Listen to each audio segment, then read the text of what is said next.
Welcome to the Transforming Healthcare Coaching Podcast, where we're all about helping healthcare professionals like you create positive change at work, at home, and everywhere in between.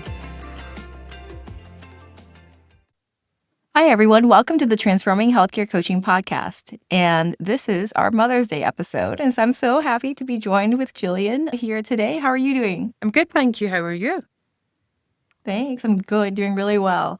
With no one else aside from another working mother in healthcare, where we like to talk a bit about the challenges and what it's like from a coaching perspective, because we hear this often from our clients. And so to get us started, I wanted to give us a framing for what the landscape is for the number of women in the healthcare workforce. And so some things to think about in general as we think about how many working mothers are there in the United States. There's 24 million mothers with children under the age of 18 in the labor force.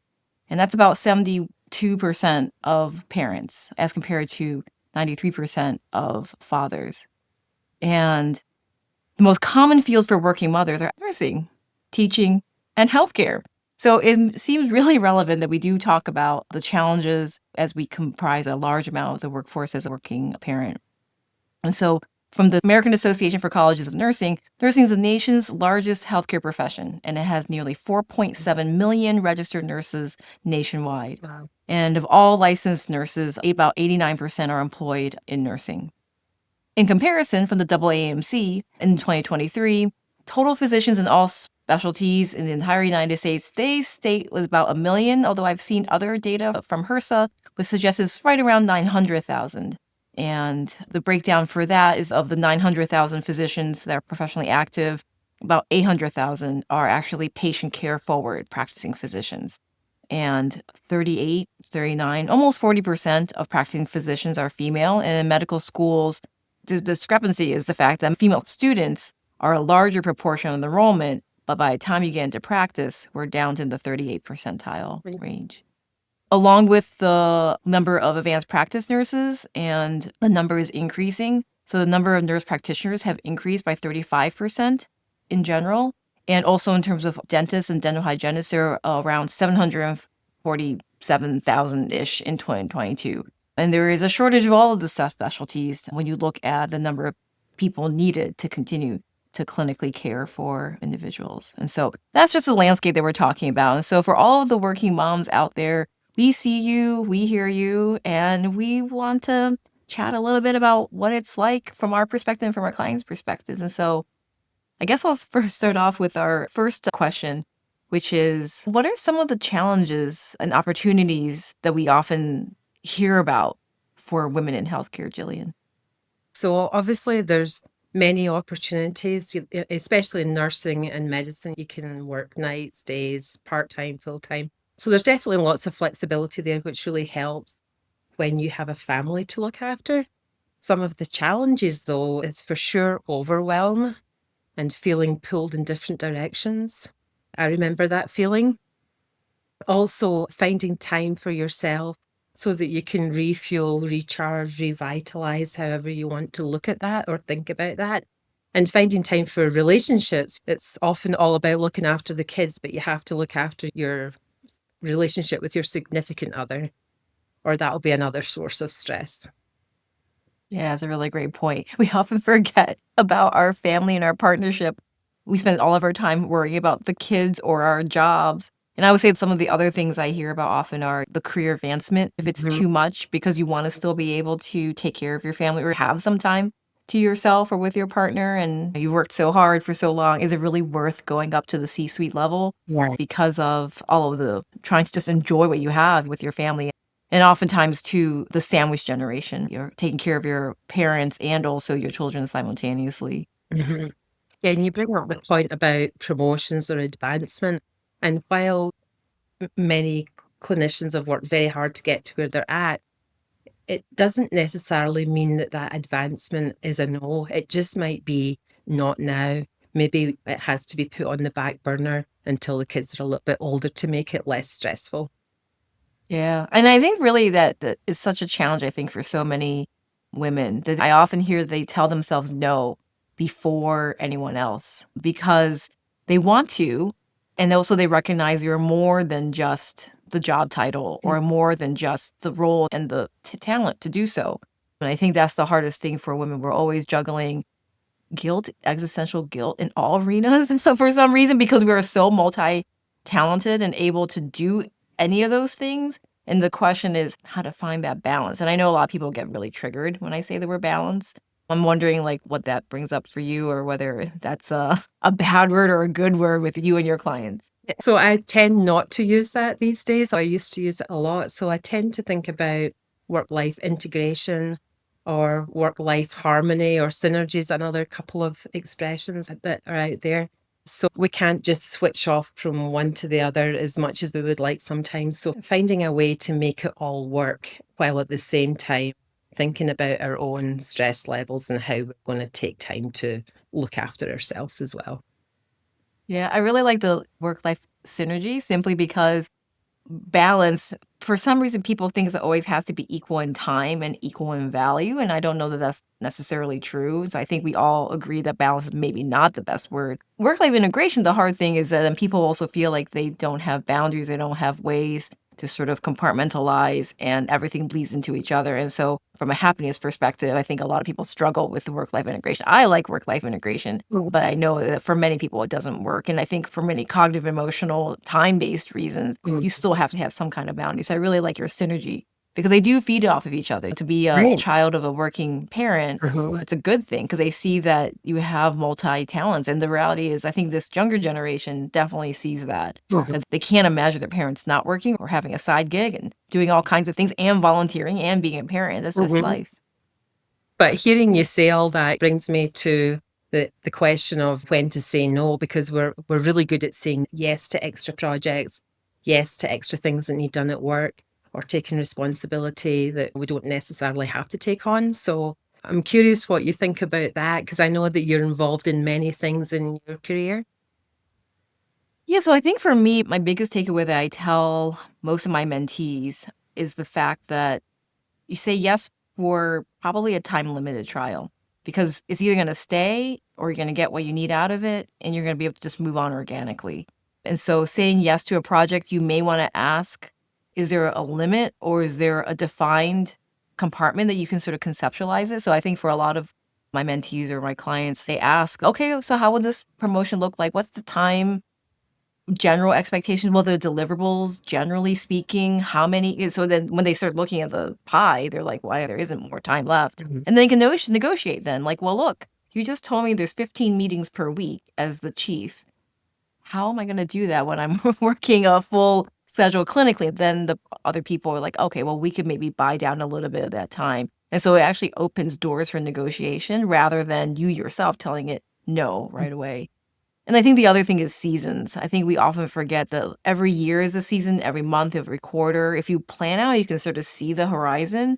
Then, like, oh, I can say yes to this right now, and I'm going to prioritize this over everything else. And so, even thinking through one of my clients right now, they're about to become president of an organization. And so, obviously, it's a time limited thing. And so, you're going to be president and immediate past president for a little while. So, you just know the next 2 or 3 years is going to be amazing and to really enjoy it. And it's going to go away so fast. I still remember that, even from some of my positions I've held.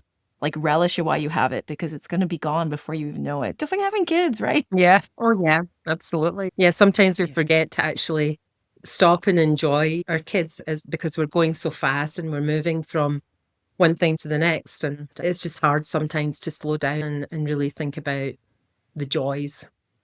Yes. Yeah. And I think that's the main thing I think from with working women who have really busy schedules and their attention to switch attention does decrement and it is hard to be able to be fully present. And so really paying attention to that helps you enjoy all of those things. It's a mindfulness practice to really be intentional and really focus on what are you bringing right now in this moment. So often people don't really want to acknowledge the fact that they're literally letting other people's negativity or needs or hunger, hangry, right? All of our hangry children everywhere. We're letting those things affect us rather than just taking a breath, centering, and just doing the next right thing. And that's great. That's Mhm. wonderful. You showed up in the way you needed to for this meeting, for this team, for this patient, for your house that has issues to your kids volunteering. Like there's just one thing after the other. If we just move with grace, Mhm. a little slower, a little more intentionally, then Right. maybe we wouldn't feel so frazzled. Right. Absolutely. Yeah. Although sure in your position, it's really hard to slow down sometimes. Yes.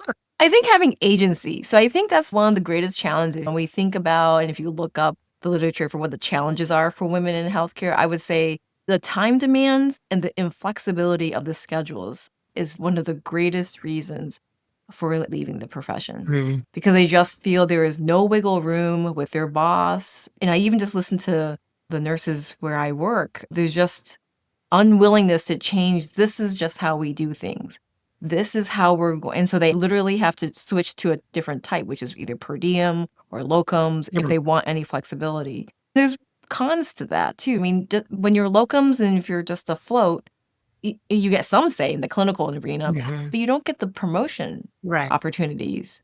Yeah. And so I think it's challenging that the greatest problems that we have to have 8, 10, 12-hour shifts. It has to be in a certain way. And the fact that our society has dictated the challenges of getting healthcare and caregiving and timing of school, timing of all the businesses, Mhm. nothing seems to jive in a 24/7 operation. Yeah, that makes sense. Yeah. And so I think the hard thing too is also trying to figure out, at least in the physician world, we can do some flexibility with our schedules, with other responsibilities, whether we do research or teaching or administration. I feel like in some of the other professions, it may be more challenging to be able to find that split. Mhm. And just having a little bit of control over the schedule is Yeah, huge. control over your schedule is huge. Yeah. Yeah. And so I'm wondering, we don't have all the solutions, but how do we help our clients think through these challenges? What are some of the things that, for some of the things we've talked about, whether it be the caregiving or the feeling burned out or just feeling stretched too thin? What kinds of things do you ask to help them think through all of these challenges? Yeah, so as coaches, one of the things we do is we're holding space for clients, and they may not have that anywhere else. So they've got our full attention. It's a non judgmental space. And hopefully that gives them the opportunity to really think about what's going on, get some clarity over what's the most important, because sometimes we think everything's important, but actually we can let go of some things. It's hard to let go sometimes. And then really just figuring out what helps to energize you and what helps to reduce stress. And for people, it's a whole wide range of things, right? Some people love to go to the gym, some people have to get outside in nature. Some people put music on, mindfulness and meditation. We've talked about that. These are all things that we can do to help reduce stress and get through some of the times where you're stretched physically and emotionally. And I think, especially having middle school kids and high school kids, that's when it gets emotionally draining. And there's tough decisions, and you have to have structure for them. You have to have rules because no matter how good your kid is, they all have their moments. Mhm. So I think getting clarity around a lot of that kind of thing and having somebody like us in your corner who has been there and understands it, I think can be really huge. I like the just knowing you have this wise counsel sort of secretly in your corner. And really going back to the fundamentals, if you don't care for yourself first and get that clarity and space, decompression time, stress reduction time, you're no good to anyone. Right. And the stakes just get higher. Emotional challenges, I think, are even harder than physical challenges. Both are hard. I mean, when you have a sick child going through lots of different medical or mental Oh, issues, it's a complete drain. And at the same time, you provide the strength for the family. And so to have that strength, you have to fill up your cup first. I know every single person says this, right? So I feel like our listeners right now are like, yes, yes, we know. And at the same time, it is still the fundamental truth. If you focus on the foundation, the rest will follow. right. And as we mentioned before, you always have to look after the relationship with your spouse or your significant other, whoever that may be, because when that starts to get stressed, then it just adds to the feeling of overwhelm. And together as a team, if you are a couple, there's lots of single parents out there as well. And that's a whole other level of juggling things and taking care of things. So I don't that the job of being a single parent at all. Yeah. What's interesting is whenever we talk with our clients about these challenges, sometimes it's a matter of just navel gazing for the very first time. When you have to sit and think through, well, what are the supports I could have? And where is my time going? And are there ways I can tweak and optimize? And why did I already close off? I'm like, well, I can't do this because XYZ or this won't work. And then we often challenge our clients to think, oh, well, tell me why. And then when they can or cannot explain why that situation is, it becomes a little more clear. There's just certain things that are either foundational to your culture or to your living situation that can't change. And then there are other things that, well, could you think of a different way? Or is there anyone else you could ask? Mhm. People do ask friends. People carpool all the time for sports. And so I have to admit for myself, I realized I do have to lean on my mom tribe. And I'm really grateful for all of my mom friends. And so people want to help. Right. So I think that's the other unfortunate thing a lot of times in the United States. We are so insular as compared to other cultures around the Right. world where they may have a lot more social supports and just normalization that your neighbor's gonna, of course, help you. Right. Like, oh, you just go to the neighbor's house for 3 hours Mhm. until mom comes home, if that's available to you. I think there is just a lot more individuality and maybe lack of trust in the United States or fear that does make it a little bit more challenging. So it's interesting to be able to find communities that can help you, the network to help you, and to go out and be brave and go make new friends. And I think that's Yeah. the other thing too. It's harder to make friends as we get older. Yeah. And connection is very important. That really fuels us and it really helps us through some of these tougher times. The other thing that's coming up for me with clients is sometimes people just need to unload, they just need to get it all out there. And some people will journal and get all the messiness out of their head. Other people like to have a conversation. And as coaches, we hold that safe, confidential space. And Yeah. somebody that comes to me with overwhelm, always let them unload first and then try figure out how we can make things feel better. Yeah. Passion. And I think what's also amazing too, I think when we talk about these things with our clients and they bring it here to that space, just realizing and drilling down over time, like what is the real problem and really unpacking the layers to figure out, well, actually the problem is me and my own attitude than anything else versus I had an aha moment, just like Mhm. trying to explain to a third party, Mhm. like these are the layers of complexity. You realize, hey, I found the answer here as we went through all the layers of the problem in general. And so I think we're smart, we are capable. It's just that sometimes we need to take a pause to really take a deep dive. Right. And as a coach, what I've found very helpful is when the coach reflects back. So you lay it all out there and then the coach listens and they feed it back to you in a shorter version. And hearing that often has those aha moments or the light bulb goes on. And either you think, well, I didn't realize I was doing so much, or I didn't realize I was going after so much, or maybe I need to stop and really look at something that we've just unsurfaced that I wasn't aware of. Yeah, that's a good point. It's like we're holding up the mirror as through that process. Someone shows you, well, this is what I'm seeing. How does that Mhm. resonate? And then I think the other thing too is just by saying it, you just Mhm. realize that you do know exactly where your values, where the solution is, and what exactly you're going to do just by trying to explain it to someone who can truly just listen and reflect it back rather than opinions. Yeah, and our People job is to help bring that out of the client because the client has the answers. They may not know what they are, or they may not realize it, but they do have them there. It's just our job to bring it out. right. I think it's funny how you point out the fact that we both have coaches ourselves. And I think that people need to know that. I think people think that this is like some kind of thing that we ourselves wouldn't partake in. And the reality is, you can't. I know there's some different schools of thought, but I actually don't think you can totally self coach yourself. I mean, there are definitely some ways people use possible solutions for self coaching. So we all have blind Mhm. spots. And it's always nice to be able to find a way to have someone provide so many questions that you find the clarity that you need. Right. And so I'm also wondering, in our own lives, we also have gone through different seasons of stressors as a working mother. And I'm curious if you have any tips or advice for our audience for how to get through the really sucky times and still find something meaningful. And that depends on the individual, right? Different things are going to resonate with different people. For me, it's getting out and moving. I can't underestimate the value of moving, whether it's inside doing something or whether it's outside and really the nice weather if it's there.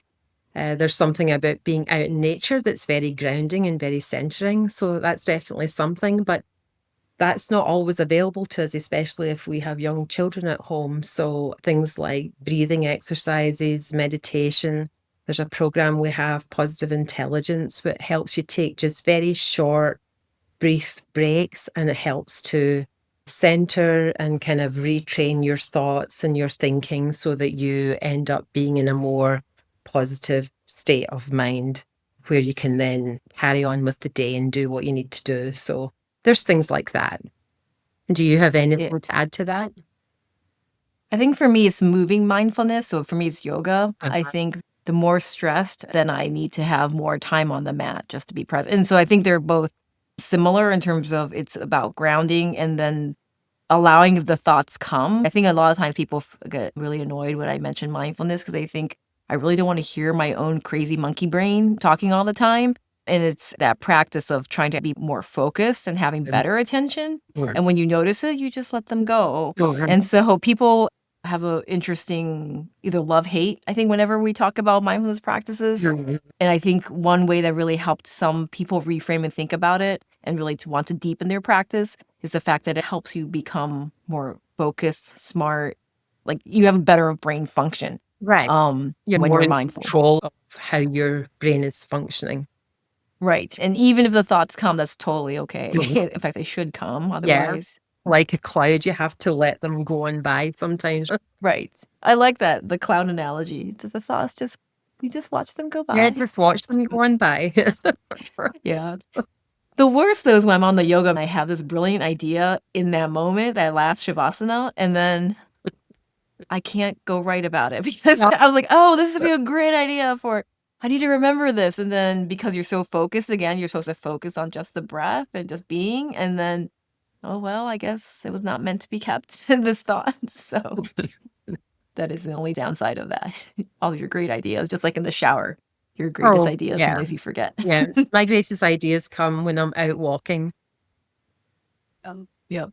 I've heard a hack where basically now with the phone, you should have some way to voice memo yourself Oh, yeah. whenever it When they're happens. that makes Yeah, sense, yeah. yeah. But I agree. It's one of those things when you're moving, there is the mind body connection is real, and so using movement to interrupt the cycle of being in your own head or Mm. stopping the emotions, getting clarity is one thing so that you can even just appreciate even the bad times. I mean, even the hard times will bring you great strength. And I think it's obviously hindsight is always 20/20. Mhm. And at the same time, even when you're going through it, it's to also just go through it, to not, Mhm. if you need to cry, cry. If you need to vent, vent. Mhm. I think a lot of times we try to bottle everything up. And I think having a place, especially if you go a walk and you cry, like whatever. I mean, so what? I mean, you're out in wilderness. No one's going to care. And so I'm wondering if you had to distill down to only one sort of tip or perspective to close out our Mother's Day episode about parenting and being a working mother, what would that be?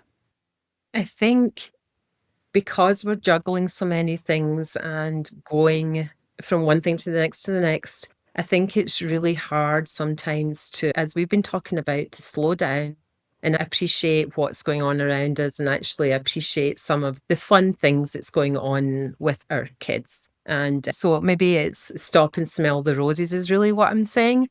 But just to try and take a pause every now and again. And even when we're going through tough times with our kids and try and think about something that's going right. Yeah, I would agree. It's just trying to soak up that moment when you actually have it because it goes by so fast being a Right. parent. And no matter what it is that's happening in your life, trying to appreciate it is probably the key. Just try to slow down time because time is fast. Mhm. Absolutely. Yeah. So, to all the mothers out there, we just want to send a moment of appreciation and love and grace and know that you are enough. And so, we hope that your Mother's Day week, month, time gets a lot of deep breaths and ability just to take a moment to just notice what's happening around you because it's pretty cool. Whether you have elementary school age kids or high school age kids or graduating kids or kids coming back from college. May is a month of celebrations and busyness, and just slow it down because it's awesome. Well, it was really wonderful chatting with all of you, and we'll see you next time on the Transforming Healthcare Coaching podcast. Again, please like, subscribe, and follow us. Please recommend us to a friend or a colleague in healthcare, and email podcast@transforminghealthcarecoaching.com to let us know what else you want to hear about. Happy Mother's Day. Happy Mother's Day. Bye-bye. Thanks so much for listening. If you found value in today's episode, please subscribe and share with a colleague who would benefit. Together, we can transform healthcare one person at a time. Find us anywhere you find your podcasts. Ready to take your healthcare leadership journey to the next level? Book a discovery call free at transforminghealthcarecoaching.com to explore our personalized coaching packages designed specifically for healthcare professionals like you.